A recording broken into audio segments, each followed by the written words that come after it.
नमस्कार विद्यार्थी मित्रांनो, एमपीएससी ऐकमत तुम्हा सर्वांचं स्वागत आहे. मित्रांनो, आज तारीख 23 मार्च 2022. तर लोकमतमध्ये एक महत्त्वपूर्ण न्यूज आली. ही न्यूज पाहू आपण. पदभरतीच्या घोषणांचा नुसताच पाऊस आहे, पण परीक्षा कधी घेणार?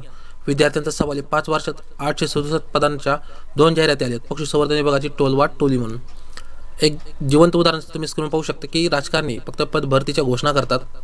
त्या परीक्षा एकतर घेतल्या जात नाही. जर घेतल्या तर त्यांचा निकाल लागत नाही. निकाल लागला तर त्यांना जॉईनिंग दिलं जात नाही लवकर.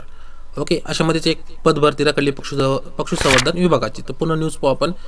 राज्याच्या पशुसंवर्धन आयुक्तालयाने 2017 साली एक्झाम कधी गेली 2017 साली 138 पदांची, तर 2019 साली 729 या सरळ सेवा गट संवर्गातील विविध पदांची भरती जाहीर केली आहे. गट क मधली संवर्गाची विविध पदांची भरती जाहीर केली आहे. मात्र गेल्या 5 वर्षात 2 परीक्षांची केवळ जाहिरातच प्रसिद्ध झाली आहे. त्याबाबत परीक्षा कधी घेणार, कशी घेणार याबाबत काहीच माहिती दिली जात नाही. राज्यभरातून जवळपास 50,000हून अधिक विद्यार्थी या परीक्षेची तयारी करत आहेत. याबाबत विद्यार्थ्यांनी पशुसंवर्धन आयुक्तालय आणि मंत्रालयात वारंवार चौकशी केली. मात्र ठोस उत्तर न देता केवळ एकमेकांवर टोलवाटोली सुरू आहे. हजारो विद्यार्थ्यांच्या आयुष्याचे खेळ सुरू आहे. राज्य सरकार याची दखल घेत आहे की नाही असा प्रश्न विद्यार्थी उपस्थित करत आहेत. त्यातले की पशुसंवर्धन विभागाच्या 867 पदांसाठी राज्यातील 48,258 विद्यार्थ्यांनी केलेल्या अर्जापोटी विभागाला 95,97,800 रुपयाचा महसूल मिळाला आहे. म्हणजे विद्यार्थ्यांमार्फत जे एक्झामला फी भरली जाते त्यातून सरकारला किती महसूल भेटला आहे? 95,97,800 रुपयाचा महसूल या ठिकाणी भेटला आहे. मात्र या परीक्षा नक्की कधी घेणार याबाबत माहिती दिली जात नाही. त्यातलं की तसेच परीक्षा कधी घेणार, कशी घेणार याबाबत उत्तर देण्यास बंधनकारक नाही अशी उत्तरे विद्यार्थ्यांना दिली जात आहे.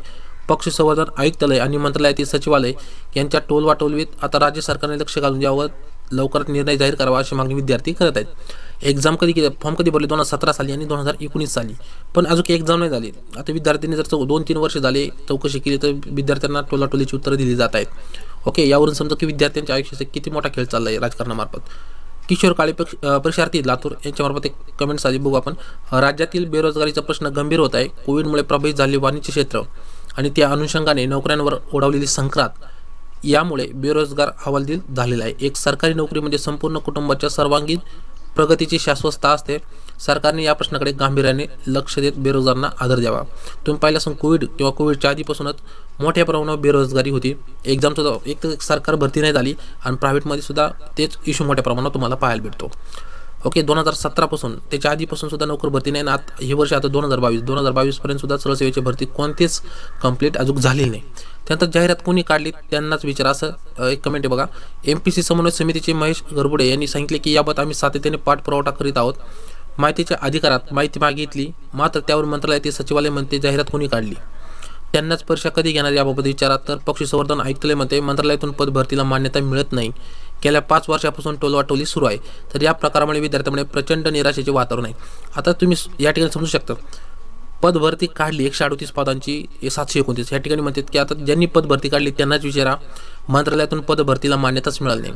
मग मान्यता जर मंत्रालयातून भेटली नाही तर तुम्ही एक्झामचे फॉर्म कसे काय भरले, त्याचा महसूल कसं काय तुम्ही गोळा केला? ओके, अशा बाबत सुद्धा प्रश्न विचारायला पाहिजे. त्यानंतर परीक्षार्थी मुलांचे वय वाढत चालले आहेत. त्यांना विचार करून याबाबत गांभीर्याने संबंधित यंत्रणा केव्हा पावले उचलणार आहे असा प्रश्न धुळ्यातील योगेश जाधव या परीक्षार्थीने सुद्धा केला आहे. सहजिकचे प्रश्न विचारणार. मेन म्हणजे बघा, एक कोविडमुळे मोठ्या प्रमाणात बेरोजगारी निर्माण झाली आहे आणि विद्यार्थ्यांना आणि जे महागाईचा दर आहे त्यानुसार विद्यार्थ्यांच्या हालाकीचे किंवा म्हणतो ना आपण गरीब कुटुंबातले विद्यार्थी आहेत तर त्यांना किंवा त्यांचे हाल मोठ्या प्रमाणात होत आहे. तर यावर कमीत कमी नोकर भरती किंवा जॉब तरी अवेलेबल करून द्यावा. त्याच्यात जी सरकारी पद भरती तर ती होत नाही, ती पद भरतीच्या घोषणाच होतात. परीक्षा कधी घेणार असे सुद्धा प्रश्न विद्यार्थ्यांमार्फत उपस्थित केले जात आहे.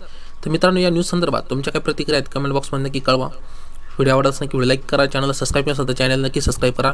जे महत्त्वाच्या विद्यार्थी संदर्भात ज्या महत्त्वपूर्ण न्यूज असतात तर आपल्या चॅनलवर आपण सर्वप्रथम आणतो. त्याच्यामुळे तुम्ही चॅनलला नक्की सबस्क्राईब करा आणि त्याच्या नोटिफिकेशनसुद्धा तुम्ही मिळू शकता. थँक्यू.